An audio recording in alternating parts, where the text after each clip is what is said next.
राजधानी लखनऊ की Gosaiganj Sharda group of institute में अंतर्राष्ट्रीय भ्रष्टाचार विरोध दिवस के मौके पर कार्यक्रम आयोजित किया गया, जिसमें मुख्य अतिथि के रूप में भारतीय प्रशासनिक सेवा पूर्व अधिकारी और वर्तमान समय में विधानमंडल सदस्य एवं भारतीय जनता पार्टी के प्रदेश उपाध्यक्ष अरविंद कुमार शर्मा, मैथिली शरण गुप्त और डीजीपी यहाँ मध्य जो कि वाइस चेयरमैन निमेश सिंह और डीन विवेक मिश्रा उपस्थित रहे। मुख्य अतिथि अरविंद कुमार मिश्रा ने बताया कि भ्रष्टाचार को रोकना हम सबकी प्राथमिकता है। सभी सरकारें समाज को जिम्मेदार न ठहराते हुए यहाँ पर समाज का जिम्मेदार व्यक्ति बने और इस दिशा में काम करें।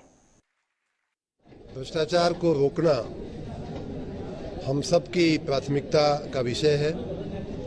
सभी सरकारें, समाज का हर जिम्मेदार व्यक्ति इस दिशा में प्रयास कर रहा है और मैं चाहूँगा कि हमारे इन प्रयासों को सफलता मिले।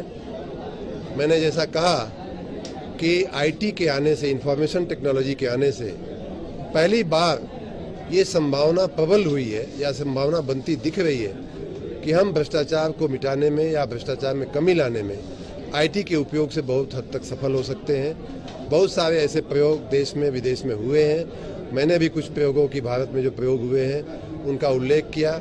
आईटी के उपयोग से हम इस दिशा में बहुत अच्छी सफलता प्राप्त कर सकते हैं। आप सब भी, मीडिया के मित्रों से भी मेरी गुजारिश है, मेरी विनती है कि ऐसे कुछ सफल प्रयोगों को आप लोग दूसरों तक पहुंचाने की कोशिश करें।